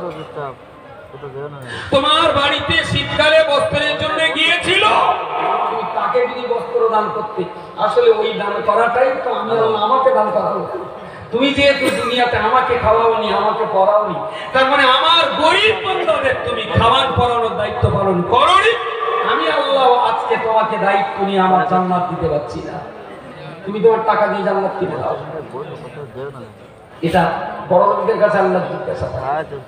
প্রিয় শ্রোতা বন্ধু, প্রিয় রাসূল সাল্লাল্লাহু আলাইহি ওয়াসাল্লাম তিনি মসজিদে নববীতে বসে আছেন। হিজরতের বেশ কয়েক বছর পরে রাসূলুল্লাহর একজন সাহাবীটার নাম হযরত কারাবা রাদিয়াল্লাহু তাআলা আনহু। কারাবা রাদিয়াল্লাহু তাআলা আনহু একজন একটা বাচ্চা ছেলে, ছেলেটার নাম বশির। ওনারই ছেলে, ওনার স্ত্রী মারা গেছে। তো ইসলাম কবুল করে মক্কার অত্যাচারে জান প্রাণটা নিয়ে শুধু বাচ্চাটাকে হাতে করে নিয়ে এই দুর্গম রাস্তা অতিক্রম করে মদিনায় চলে গেছে। রাসূলুল্লাহ মসজিদে নববী চত্বরে বসে আছেন। হযরত কারাবা তার পুত্র বশিরকে নিয়ে ওখানে বসেছেন। নবীজিকে চিনতে পেরেছে, তখন নামটা মনে হয় কারাবা। বললেন, জি হ্যাঁ ইয়া রাসূলুল্লাহ, এতদিন পরে আমাকে মনে রেখেছেন। এটা কি? বললে, হুজুর ওটা আমার সন্তান। কি ব্যাপার? বলে, হুজুর আমি ইসলাম কবুল করেছি, তা ওখানে আর বাস করার কোনো উপায় নেই, দিন রাত মার পিঠ, আর আপনাকে দেখতে পাচ্ছি না, আল্লাহর ইবাদত করতে পারছি না, তাই ওটা ছেড়ে দিয়ে বাচ্চাটাকে নিয়ে চলে এসেছি। বলে, তোমার স্ত্রী কোথায়? বলে, আমার স্ত্রী মারা গেছেন ইয়া রাসূলুল্লাহ, তাই বাচ্চাটাকে নিয়ে আপনার দরবারে চলে এসেছি। রাসূলুল্লাহ আলাইহিস সোফাতে কারাবা থাকার জায়গা করে দিলেন। কারাবা ওখানেই থাকেন, নবীর সঙ্গে ঘোরাফেরা করেন, যাওয়া আসা করেন, যা কিছু আয় রোজগার করেন সামান্য কিছু তা দিয়ে খান। আর যেদিন জোটে না সেদিন রাসূলুল্লাহর বাড়ির মেহমান। নবীকে খেতে হলে 200-250 মানুষকে খাইয়ে তবে নবীকে একগাল খেতে হবে। যারা নিঃস্ব অসহায় রিক্ত ছিল, সর্বহারা হয়ে যারা মদিনায় চলে গিয়েছিলেন, এরা সবাই প্রিয় রাসূলের আসহাবে সুফা হিসাবে ওই মসজিদ নববীর দেয়ালে এক চালা একটা খাজুরের পাতার ঘর করে দিয়েছিলেন, এক চাল বিশিষ্ট ঘর। এই গরিব মানুষগুলো সেই করে না। বেশ কিছুকাল যেতে না যেতেই কোনো একটা জায়গায় তারা মুসলমানদের একটা দলকে আটকে দিয়েছে, আসতে দিচ্ছে না। এখন ওখানে আবার তাদেরকে ছাড়াবার জন্য রাসূলুল্লাহ একটা টিমকে পাঠিয়েছেন। কারওয়া বললেন, ইয়া রাসূলুল্লাহ, আমার তো কিচ্ছু নেই, ঘর বাড়ি জমি জায়গা টাকা পয়সা সব কিছু তো ছেড়ে এসেছি, হুজুর এখানে মদিনায় এসে আপনার কাছে আপনার হাঁড়িতে আর কতদিন ভিখারির মতন খাবো ইয়া রাসূলুল্লাহ। হুজুর কলমার জন্য ইমানের জন্য শক্ত দিয়েছে, তো যুদ্ধে আপনি একটু আমাকেও পাঠান, আমি একটু যাই। আমার তো নেই কিছু, ইসলামের জন্য যেটুকু আছে প্রাণটুকুও যদি ইসলামের জন্য দিতে পারি, আমি কারওয়া আমার জীবনকে ধন্য বলে মনে করব। জোরে সোরে বলুন সুবহানাল্লাহ। তোমার এই বাচ্চা ছেলেটা মা নেই, মা দেখবার করবে বললেন, হুজুর আপনি যদি কিছু মনে না করেন বাচ্চাটা আপনার কাছে দিয়ে যেতাম। এবার কি বলবেন? তো কারওয়ার দাবি রাসূলুল্লাহ মেনে নিলেন, যুদ্ধে চলে যাবে। প্রায় 2 মাস পরে সেই যুদ্ধের কাফেলা বিদেশ থেকে ঘরে ফিরছে। আল্লাহ নবী মুহাম্মদ রাসূলুল্লাহ সাল্লাল্লাহু আলাইহি ওয়াসাল্লামের বাড়িতে ওই কারবার বাচ্চা ছেলেটা, বশীর নামীয় বাচ্চা ছেলেটা, 7-8 বছরের বাচ্চা ছেলেটা রাসূলুল্লাহর বাড়িতে থাকবেন, নবীর বাড়িতে খাবেন, নবীর বাড়িতে ঘুমাবেন, রাসূলুল্লাহ তাকে নিয়ে খেলাধুলা করবেন, নবীর কোলে বসবেন, নবীর সঙ্গে ঘুরবেন। এই 2-3 মাস থাকার কারণে রাসূলুল্লাহর সঙ্গে তার আত্মীয়তা হয়ে গেল। ও জিনে শুনছে, ইয়া রাসূলুল্লাহ আপনি কোথায় যাবেন? নবী বললেন, বাবা জানো না যে টিমটা বিদেশে গিয়েছিল ওরা আজকে যুদ্ধ ময়দান থেকে ঘরে ফিরবে, আমি রাসূল তাদের অভ্যর্থনা জানাবার জন্য, আমি তাদের সম্বর্ধনা জানাবার জন্য আমি একটু মদিনার বাইরে যে আমি তাদেরকে সম্বর্ধিত করার জন্য যাচ্ছি। হযরত কারওয়া রাদিয়াল্লাহু তাআলা আনহু কুলিয়ার টুকরা সন্তান হযরত বশীর রাদিয়াল্লাহু তাআলা আনহু, ওনার বয়স তখন মাত্র 7-8 বছর। উনি রাসূল যখন চলে গেলেন, উনিও বাচ্চা মানুষ, খেলাধুলা সব বন্ধ করে দিয়ে রাসূলুল্লাহ যে পথ ধরে এগিয়ে চলেছেন, নবীকে সামনে রেখে আবু আপনার বশীর পিছনে পিছনে বিশ্বনবীর পিছনে পিছনে হেঁটে চলেছেন।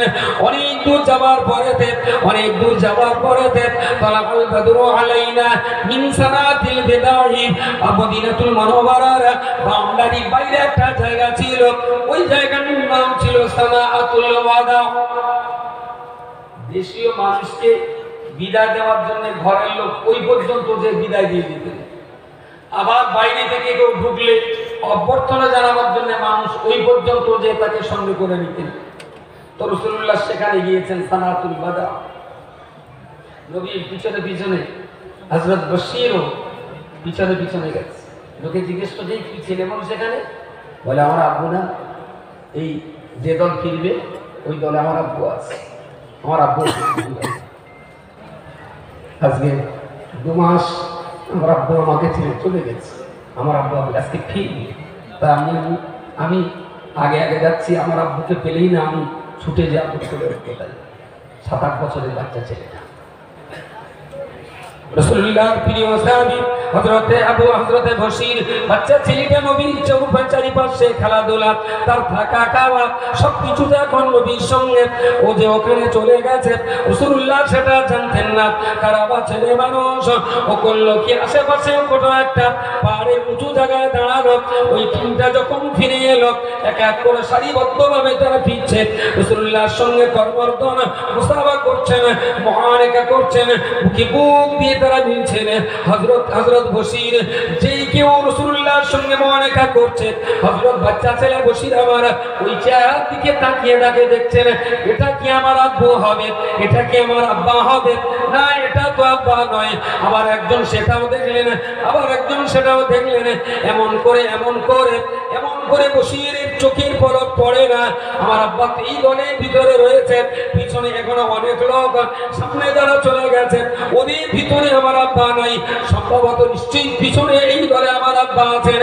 আস্তে আস্তে আস্তে আস্তে গোটা দল শেষ হয়ে গেল। বশীর কিন্তু তার আব্বাকে খুঁজে পেল না, বশীর খুঁজে পেল না, ওর আব্বা কারওয়া রাদিয়াল্লাহু আনহুকে খুঁজে পেল না। একটু পাহাড়ের উপর থেকে আস্তে আস্তে করে ছুটে এসে বিশ্বনবীকে জড়িয়ে ধরে বললেন, ইয়া রাসূলুল্লাহ, ইয়া হাবিবাল্লাহ, আমার আব্বা তো এই টিমের সঙ্গে যুদ্ধে গিয়েছিলেন, এই দলে যারা ফিরেছেন আমি একা করে দাঁড়িয়ে সকলের চেহারা আমি চেনার চেষ্টা করেছি। ইয়া রাসূলুল্লাহ, ইয়া হাবিবাল্লাহ, একই সঙ্গে সবাই গিয়েছিল। আমার আব্বু ফিরতে দেখলাম না কেন? হুজুর, আমার আব্বু কি বেরিয়ে গেছেন না আমার আব্বু পিছনে আছেন? রাসূলুল্লাহ বুঝতে পেরেছেন, রাসূলুল্লাহ জানতে পেরেছেন হযরত কারবা রাদিয়াল্লাহু তাআলা আনহু ওই যুদ্ধে শহীদ বরণ করেছেন। কারবা তো আজকে আর ঘরে ফিরবে না। বাচ্চা ছেলেটা রাসূলুল্লাহকে জড়িয়ে ধরে যখন বলছেন, ইয়া রাসূলুল্লাহ, ইয়া হাবিবাল্লাহ, আমার মতো আরো অনেক বাচ্চা ছেলেরা তারা তাদের আব্বুকে দেখার জন্য এসেছিল। আমি এক এক করে দেখতে পেলাম ওরা দুহাত তুলে যখন ছুটে যায়, ওদের আব্বা দল থেকে বেরিয়ে এসে বাচ্চাটাকে কোলে নিয়ে নেয়। ইয়া রাসূলুল্লাহ, আমার বড় শখ ছিল আজকে আব্বুর কোলে উঠব, আমার আব্বু কখন ফিরবে। নবী আমার বুঝতে পেরেছেন, কিন্তু বাচ্চা ছেলেটাকে রাসূলুল্লাহ বলতে পারছেন না, ও বাবা বসির, তোমার বাবা শহীদ হয়েছেন, তোমার বাবার কোনো দিনের জন্য ফিরবে না। বাচ্চাটার কাকুতি মিনতি আব্বাকে দেখার জন্য তার মনের যন্ত্রণা, তার অস্থিরতা, তার বুকের ভিতরের ব্যাকুলতা রাসূলুল্লাহ সব শুনছেন, সব বুঝছেন, কিন্তু সত্য কথাটা নবী আমার তার সামনে খুলে বলার মতো স্কোপ পাচ্ছেন না। একদম হাঁটু পর্যন্ত জড়িয়ে ধরে বলছেন, ওদের আমার আব্বু। রাসূলুল্লাহ মুখটা ঘুরিয়ে অন্যদিকে দিলেন। বাচ্চাটা ঘুরে আবার পিছনে দিক যে বললেন, ইয়া রাসূলুল্লাহ, আমার আব্বু। রাসূলুল্লাহ কোনো কথা জবাব দিতে না পেরে মুখটা আবার অন্যদিকে ঘুরিয়ে দিলেন, আবার অন্যদিকে উত্তরে দিতে পারছেন না। আল্লাহ নবীর বাচ্চা সাহাবী 7-8 বছরের বাচ্চা ছেলেটা হযরতে বশীর রাদিয়াল্লাহু তাআলা আনহু এবারে দুটো হাত যখন উঁচু করেছে, নবী আমার বুঝতে পেরেছেন ও আমার কোলে উঠতে চায়, ও আমার কোলে উঠতে চায়। যিনি দু হাত তুলে নিয়েছেন বিশ্বনবী মুহাম্মদুর রাসূলুল্লাহ সাল্লাল্লাহু আলাইহি ওয়াসাল্লাম, বাবার সন্তানটাকে দু হাত ধরে যখন বুকের উপরে চাপিয়ে নিয়েছেন, নিজের বুকের উপরে যখন চাপিয়ে নিয়েছেন, হযরতে বশীর রাদিয়াল্লাহু আনহু বিশ্বনবীর মুখে চুম্বন দিয়ে বললেন, ইয়া রাসূলুল্লাহ, ইয়া হাবিবাল্লাহ, আমার আব্বু যুদ্ধে গমন করেছিলেন, আজকে সবাই ফিরে এসেছে। ইয়া রাসূলুল্লাহ, আমার আব্বু কেন আজকে ফিরল না? আমার আব্বু কবে ফিরবে? হুজুর, আপনার কোলে আমি আপনি আমাকে কোলে নিয়েছেন, জীবনে বারবার আপনার কোলে আমি চড়েছি। হুজুর, একটা বারের জন্য আপনি কি আমার আব্বুর সংবাদটা দেবেন? নবী আমার কোনো কথাই বলতে পারছেন না। বাচ্চা ছেলেটার বারবার কাকুতি মিনতি করা, কাকুলি বিকুলি করা, আপনার একেবারেই ব্যাকুল হয়ে যাওয়া। এই বাচ্চা সন্তানটার বাপের সম্মান দেওয়ার জন্য নবী যখন কথা বলতে পারছেন না, রাসূলুল্লাহ দুটো চক্ষু বেয়ে চোখ পেটে গড়গড় করে পানি গড়িয়ে পড়ল, চোখ পেটে গড়গড় করে পানি গড়িয়ে পড়ল। হযরতে আবু বকর হযরতে বশীর রাদিয়াল্লাহু তাআলা আনহু নিজের শিশু হাত দুটোকে দিয়ে রাসূলুল্লাহ চোখের পানি মুছিয়ে দিচ্ছেন আর বলছেন, ইয়া রাসূলুল্লাহ, ইয়া হাবিবাল্লাহ, আপনার চোখের পানি দেখে আমি বুঝতে পেরেছি আমি দুনিয়াতে সর্বহারা হয়ে গেছি, আমি সর্বহারা হয়ে গেছি। আমি বাচ্চা বয়সে মাকে হারিয়েছিলাম, আব্বা আমাকে হাত ধরে মদিনায় এনেছিলেন। ইয়া রাসূলুল্লাহ, ইয়া হাবিবাল্লাহ, আসলে আপনি আমাকে বলতে পারছেন না আমার আব্বু মনে হয় আর কখনো ফিরবে না, আমার আব্বু আর কোনোদিন আমায় কোলে নেবে না। ইয়া রাসূলুল্লাহ, ইয়া হাবিবাল্লাহ, আযহাবতু বিল বুকাই, ও আল্লাহর নবী, আমি বড় অসহায় হয়ে গেলাম, আমি বড় বিপদের মধ্যে পড়ে গেলাম, আমি মা হারিয়েছি, আজকেও বোধহয় জনমের মতো আমি বাবা হারা হয়ে গেলাম। কখনো পর্যন্ত রাসূলুল্লাহ ঠোঁট খুলে বলতে পারছেন না যে তোমার আব্বা মারা গেছে। বাচ্চাটার ব্যাকুলতা, অস্থিরতা এত প্রকট ছিল যে নবী বলতে পারছেন না যে মারা গেছে, শুধু হড়হড় করে চোখ দিয়ে পানি গড়িয়ে পড়ছে। বাচ্চা বুঝতে পেরেছে আমার আব্বু তাহলে আর কি মারা গেছে। তো একটাই কথা বলছে, আযহাবতু বিল বুকাই, আমি আজ বড় অসহায়ের ভিতরে প্রবেশ করলাম। নবী মুহাম্মদুর রাসূলুল্লাহ সাল্লাল্লাহু আলাইহি ওয়াসাল্লাম ওই রকম অবস্থাতে বাচ্চাটার বুকের ভিতরে চেপে জড়িয়ে ধরে বললেন, ওগো আমার সাহাবী, ও আমার সাহাবী, বসির বলো এতদিন তুমি আমার বাড়িতে খেলিয়েছ, আমার বাড়িতে খেয়েছ, আমার বাড়িতে ঘুমিয়েছ, গত 2 মাস তুমি তোমার বাপ মা কাউকে পাওনি। ও বাবা বসির বলো তুমি বড় অসহায় বোধ করছো, তোমার মা নেই, তোমার আব্বা ছিলেন, তিনিও চলে গেলেন, তুমি তোমার নিজেকে বড় অসহায় মনে করছো। ও বাবা বসির বলো আমি মুহাম্মদুর রাসূলুল্লাহ সাল্লাল্লাহু আলাইহি ওয়াসাল্লাম, আমি এখন তোমাকে যদি বলতে পারি, আমি মুহাম্মদুর রাসূলুল্লাহ সাল্লাল্লাহু আলাইহি ওয়াসাল্লাম তোমাকে বাস্তব সত্য কথাই বলছি। ও বাবা বসির বলো আয়েশা সিদ্দিকা আমার স্ত্রী আয়েশা, সে যদি উম্মুকা তোমার মা হয়ে যায়, আর আমি মুহাম্মদুর রাসূলুল্লাহ আবুকা, আমি যদি তোমার পিতা হয়ে যাই, তুমি তোমার বাপ্পা হারানোর অসহায় বেদনার কথা কি বলতে পারো? বাচ্চা ছেলেটা হেসে ফেললো, বলল, ইয়া রাসূলুল্লাহ, ইয়া হাবিবাল্লাহ, আমি আমার মাকে হারিয়েছি, আজকে যুদ্ধ ময়দানে আমার বাবাকে হারালাম, আমার বাপ আর মাকে হারাবার বিনিময়ে আমি যদি আয়েশাকে মায়ের জায়গায় দেখতে পাই, আর আপনাকে যদি পিতার জায়গায় দেখতে পাই, আসলে আপনারা সন্তান হওয়া মানে আপনি তো জগৎ পিতা, আপনি তো গোটা দুনিয়ার মুসলমানদের পিতার জায়গায়। অতএব আমি আপনাকে যদি বাপ হিসাবে পেয়ে যাই, আমার আম্মা আয়েশাকে যদি মায়ের আসলে যদি দেখতে পেয়ে যাই, ইয়া রাসূলুল্লাহ, ইয়া হাবিবাল্লাহ, আমি নিশ্চিতভাবে বলতে পারি আমার আগের বাপ এবং মায়ের চেয়ে আমি লক্ষ কোটি গুণ ভালো বাবার মা পেয়ে গেলাম।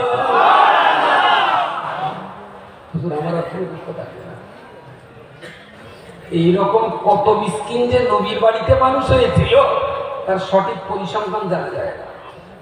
হযরত যায়েদ তার ভিতরে একজন, হযরত বশীর তার ভিতরে একজন, হযরত আনাস তার ভিতরে আর একজন। আর কতটুকু বই আমরা পড়ি, আরো কত এরা একটি মিসকিন বাপ মা হারা নবীর পরিবারে মানুষ হয়েছে, সঠিক তথ্য আমার জানা নেই। তাদের সব ভরণ পোষণ নবী করতেন। প্রিয় শ্রোতা মণ্ডলী, মনে রাখুন, আমি আপনাকে আবার গোড়ার কথায় ফিরে যাই।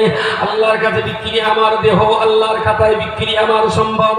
ওই কথাটা মাথায় রেখে এতটা কথা বলার পরে বলছি, এই দেশের মাটিতে ইসলাম থাকবে, এই দেশের মাটিতে কোরআন থাকবে, এই দেশের মাটিতে পীর ওলিদের মাজার থাকবে, এই দেশের মাটিতে একত্ববাদ থাকবে, এই দেশের মাটিতে সবার যেমন অধিকার রয়েছে যে যার মতো ধর্ম পালন করবার। আমার সংবিধান, আমার বাবা সাহেব ডক্টর আম্বেদকর আমাদেরকে অধিকার দিয়েছেন। ভীমরাও আম্বেদকরের এই সংবিধানে লেখা রয়েছে এদের সকল ধর্মের মানুষের সমান অধিকারের দেশ। সুতরাং ভারতবর্ষের জমিনে ইসলাম থাকবে কিংবা থাকবে না এ চিন্তাটা সংবিধান করবে না। সংবিধান অধিকার দিয়ে দিয়েছে, আসলে ইসলাম আপনি রাখবেন কিংবা রাখবেন না এটা তো দেশের মুসলমানদের দায়িত্ব নিতে হবে। সংবিধান ধর্ম পালনের অধিকার দিয়েছে, কিন্তু ধর্ম বাঁচানোর দায়িত্ব কি সংবিধানের? কথা বলেন, যে কোনো ধর্ম বাঁচানোর দায়িত্ব সংবিধান না। সেই ধর্মের মানুষ তারা তাদের ধর্মীয় উন্নতি অবনতির কাজ করবে, সংবিধান তার অধিকার দিয়েছে। এখন ধর্ম আপনি আর আমি করবো না, আর ধর্ম মুছে যাবে, দোষ দেবেন ইসলামের, দোষ দেবেন সংবিধানের, এটা তো ঠিক না। আসলে হিন্দু ধর্মে থাকবে কিনা এ দায়িত্বটা হিন্দু ধর্মের মানুষের। খ্রিস্টান ধর্ম বাঁচবে না এ দায়িত্ব খ্রিস্ট ধর্মের মানুষদের। ইসলাম ধর্ম বাঁচবে কি বাঁচবে না সে দায়িত্বটা কারে? মুসলমানদের। প্রিয় শ্রোতা মণ্ডলী, মনে রাখুন, সেই দিনকার কথা আজও আমার মনে পড়ে, যেদিন মুফতি সাহেবকে কোন মাদ্রাসা থেকে বার করে দেওয়া হয়েছিল। ওই মাদ্রাসার ক্লাসে যারা পড়াশোনা করে সেই দিনের সেই বাচ্চাগুলো যারা মুফতি সাহেবের একান্ত প্রিয় ভক্ত মহব্বতের ছাত্র ছিল, ওরা বুখারীতে পড়াশোনা করে, ওরাও মাদ্রাসা ছেড়ে দিল। মুফতি সাহেবের সামনে তাদের কান্না শুনেছিলাম, তাদের কান্না, তাদের আওয়াজ আমি শুনেছিলাম। ওরা বারবার বলেছিল, হুজুর আপনার মতন শিক্ষককে আমরা হারাতে চাই না, আপনার মতো মুহাদ্দিসকে আমরা হারাতে চাই না। ওরা আপনাকে তাড়িয়ে দিয়েছে, ক্লাসের ছাত্র আমরা তো আপনাকে তাড়িয়ে দিইনি। হুজুর জীবনে যদি আলেম যদি হতে হয়, আপনার কাছে পড়ি আলেম তৈরি হব। আর আপনি যদি আমাদের হাদিস না পড়ান, আমাদের জীবনে হয়তো আলেম তৈরি হওয়া যাবে না। মুফতি সাহেবের তাদের সেই কান্নার বিনিময়ে, তাদের সেই আদরের বিনিময়ে মুফতি সাহেব যেটা স্বপ্ন দেখেছিলেন, আমরা অল ইন্ডিয়া সুন্নাতুল জামাতের পক্ষ থেকে বহু জায়গায় বহুবার মিটিং সিটিং করেছিলাম, যে কোনো কিছুর মূল্যে এই বাচ্চাগুলো তারা দুনিয়ায় তারা বাপমা চায় না, ওরা দুনিয়াতে ঈমান আর আমল বাঁচাবার জন্য তারা ইলম চায়। আর তাদের ইলম দেওয়ার জন্য শিক্ষাগুরু পিতা হিসাবে ওরা মুফতি সাহেবের মতো মানুষকে তারা পছন্দ করে দিয়েছে। তাই সেই ব্যাজের তৎকালীন জমানার সেই বছরের কম বেশি 32টা আলেম মাওলানা পড়া ছেলে, তাদের চোখে পানি মোছাবার জন্য মুফতি সাহেব তাদের বুকে জড়িয়ে ধরে জামিয়া রহমানিয়ার এই শিলান্যাসের ভিত্তিপ্রস্তর স্থাপন হয়েছিল।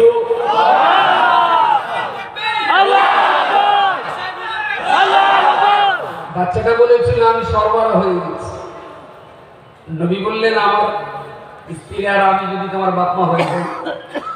ছেলেটা বললো এটা আমার জীবনের সবচেয়ে বড় পাওনা। এরাও বলেছিল আমরা ওস্তাদ হারা হয়ে গেছি, হুজুর আপনি যদি দায়িত্ব নিয়ে পড়ান তাহলে আবার আমরা মানুষ হব। মুফতি সাহেব তাদের সেই কান্নার চোখের পানিটা ঠেলে দিতে পারে। ঈদ করার আগে 6 মাস 1 বছর প্রায় ক্লাস হয়েছিল বেলেধানপুরে মসজিদে। তখন তো বিল্ডিং এর কাজ, বিল্ডিং বললুম আর হলো না, এতো বিল্ডিং করা বললুম আর হলো তা তো আর নয়। ওখানে মসজিদেই পড়ানো হতো। গপ্পমল বেলেধানপুরের মানুষেরা সেই সুযোগটা দিয়েছিলেন, এতটা সায়না ছেলেদের দেখে পড়াশোনা করাবো। এদিকে বিল্ডিং এর কাজ চলছে, ওদিকে পড়াশোনারও কাজ চলছে। তারপরে আলহামদুলিল্লাহ এখানে প্রথম তারা সাদ হয়ে গেল, বাচ্চা ওদেরকে ওখান থেকে নিয়ে এখানে শিফট করা হলো। কসম খোদা इस्लाम जिंदा होता है हर करबला के बाद। इस्लाम जिंदा होता है हर करबला के बाद। अगर करबला समझने वाले मुसलमान बाकी रहे तो भी इस्लाम बाकी रहेगा। अगर करबला को समझने की लायक नहीं तो भी वो मुसलमान होने का भी लायक नहीं। मुसीबतটা ঘাড়ে না আসলে এত সুন্দর একটা ফুটফুটে সোনার চাঁদ হতো না। সুতরাং প্রায় আমরা বলি আল্লাহ যেটা করে ভালোর জন্যই করে। প্রিয় শ্রোতা মণ্ডলী মনে রাখুন, আমি দুই দিক দিয়ে দুটো কথা বললাম। প্রথমে বলেছি আপনার দেহটা আল্লাহর হুকুমে ব্যয় হবে। দ্বিতীয় নম্বরে বলেছি আপনার উপার্জিত সম্পদ, জমি জায়গা, অর্থবিত্ত আল্লাহ দিনের জন্য, গরিব মিসকিন এতিম গরিব অসহায়ের জন্য ব্যয় হবে। আল্লাহর বান্দা দ্বিতীয় নম্বরে বললাম রাসূলুল্লাহ সাহাবী কারবা, তিনি বাচ্চা শিশু সন্তানকে রেখে দিয়ে যুদ্ধ ময়দানে তার প্রাণ দিয়ে দিলেন। আমি আপনাকে বলছি আপনার বাড়ির ছেলে মেয়ে বউ বাচ্চাদের ফেলে দিয়ে আপনার জীবন জামিয়ার জন্য দিতে হবে না, জামিয়ার জন্য জীবন আপনার দিতে হবে না। জীবন দেওয়ার কোনো আপনার প্রয়োজন এখনো হয়নি। তবে আপনার দেওয়া অর্থ, আপনার দেওয়া সম্পদ, আপনার দেওয়া 10,000 20,000 1 লক্ষ 2 টাকা এমন অর্থ দিয়ে দিয়ে গত বছরে তো 90 লক্ষ টাকা আমরা খরচ করতে পেরেছি। আপনারা গত বছর 74 লক্ষ টাকা আমাদের হাতে তুলে দিয়েছেন। আপনার মাগরিবের জিকিরের পরেতে মুফতি সাহেবের কাছে যে পয়সা আপনি দিয়েছেন, এই পয়সা গতবার হয়েছিল 6 থেকে 7 লক্ষ টাকা। আবার আমি কালেকশন করি, সেখানেও যেটা হয়েছিল ভালোই হয়েছিল। এবছর এমন কোন আল্লাহর বান্দা এখানে রয়েছেন, যদিও লকডাউনের বছর, কোভিড-19 এর বছর, প্রত্যেকটা গরিব দুস্থ মধ্যবিত্ত জমিদার ব্যবসায়ী মানুষ যারা কম বেশি প্রতিটি মানুষ আর্থিকভাবে ক্ষতিগ্রস্ত, কিন্তু আল্লাহর জাতের উপরে ভরসা করে বলছি, আল্লাহর পাক জাতের কসম করে বলছি, আল্লাহ পাক রব্বুল আলামিন দ্বীনের কোন কাজে আমাদের পয়সার অভাব দেবেন না। কারণ মইকারা সভা হয়েছে, গতবার চেয়ে এবার কালেকশন বেশি। হাদিয়া সভা হয়েছে, গতবার চেয়ে এবার কালেকশন বেশি। ভবানীপুরে সভা হয়েছে, কালেকশনটা বেশি, প্রায় সেম। তবে ওখানে একটু মুশকিল হয়েছে। ইয়াকুব ভাই ওখানে সভা ছিল 25-এ, 5 আর 6 74, এবার আগাম করার কারণে অনেক মানুষ জলসায় যেতে পারেননি। তাছাড়া আর যত মাদ্রাসা, এদিকে পানিগোবরা বলুন, ওদিকে আপনার গভীরা শানপুকুর বলুন, এদিকে আপনি দক্ষিণ বরুণী বলুন, ওদিকে ফাতেমা বলুন, যতগুলো মাদ্রাসার সভা হয়েছে, কোন মাদ্রাসার আর্থিক আয় রোজগারের ব্যাপারে কোন মাদ্রাসার উপরে লকডাউনের প্রভাব পড়েনি। চিৎকার করে বলুন সুবহানাল্লাহ, জোরে বলুন সুবহানাল্লাহ। এতটা মানুষ রয়েছে, একটু আল্লাহর রাস্তে বলুন, টাকা দিতে হবে 10,000, 20,000, 50,000, 1 লাখ, 1 লাখের বেশি, যাকে আল্লাহ যেমন ক্ষমতা দিয়েছেন। টাকা না দিলে আমরা এই বিশাল পাহাড় কি করে চালাবো? চালাবার মালিক আল্লাহ, কিন্তু ওসিলা হিসাবে আমাদের তো কাজ করতেই হবে। যেভাবে 12 বছর চলে এসেছে সেইভাবেই তো সামনের দিনগুলো আমাদের কাটাতে হবে। আল্লাহ পাকের এক বান্দা প্রথমে আমার হাতে 2,000 টাকা দিয়েছেন। আল্লাহ তার দানকে কবুল করুন, উদ্দেশ্য সফল করুন, ইহ পরকালে আল্লাহ ভালাই নসিব করুন। আল্লাহ জামিয়ার মতন প্রতিষ্ঠানে যারা জামিয়ার মতন প্রতিষ্ঠানে যারা মাথার গাম পায়ে ফেলা, রক্ত পানি করা, পয়সা যারা দান করছেন, আল্লাহ তাদের দানকে কবুল করুন, ইহ পরকালে আল্লাহ ভালাই নসিব করুন। আল্লাহ পাকের এক বান্দা মোহাম্মদ ওসমান চুলপুরে বাড়ি, দিল্লিতে থাকে। আলহামদুলিল্লাহ 10,000 টাকা নিচের জন্য আমার হাতে দিল। কে? 10,000 টাকা লেখা আছে। নারে তাকবীর। ভাই প্লিজ আল্লাহর রাস্তায় বলছি, জামিয়া রহমানিয়ার আর্থিক উন্নয়নের এই মোক্ষম পরিবেশটা দয়া করে একটু সহযোগিতা করুন। এক্ষুনি ওটাউটি আপনি ওটা মানে পিছনে অন্তত 50টা লোক আমাকে দেখতে পাবে না। প্লিজ একটু বসুন, ওটাউটি করবেন না। টাকা আপনি অনেক দিয়েছেন, আবারও হয়তো আমার কাছে 2 টাকা দেবেন, আমি জানি। আপনার 1 টাকা দাও, আমি নেব। আল্লাহর রাস্তায় বাইরে যাবেন না, আমাকে কালেকশনটা করতে দেন। জামিয়া রহমানিয়ার একটা মেল কালেকশন জিকিরের মজলিসের পর, আর আমি কালেকশন করব, আবার সেই শেষে মুফতি সাহেব একটু বলবেন। সুতরাং এই মোক্ষম টাইমটাতে সবার একটু সাহায্য সহযোগিতা আমি কামনা করি।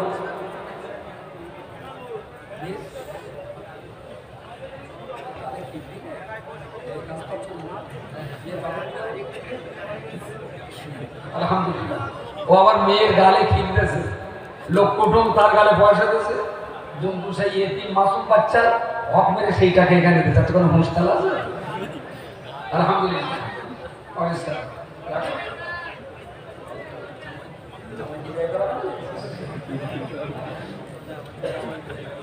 প্রত্যেক বছর ঘন্টা করে ফল।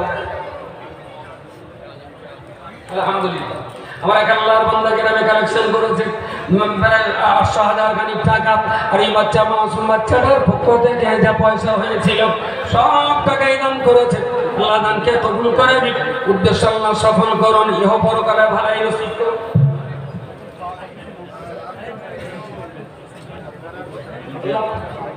আল্লাহ পাকের ওই বান্দা একেবারে ছোট্ট ভাইয়ের মতো মোহাম্মদ ইসরাফিল, মোহাম্মদপুরে বাড়ি, ফলের ব্যবসা করে, ফলের ডালাটা সাজিয়ে নিয়ে এসেছে, আবার 5,000 টাকা দেবে।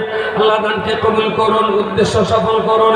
আল্লাহ আমার হাতে অনেকে, কেউ 1,000, কেউ বা 2,000, কেউ বা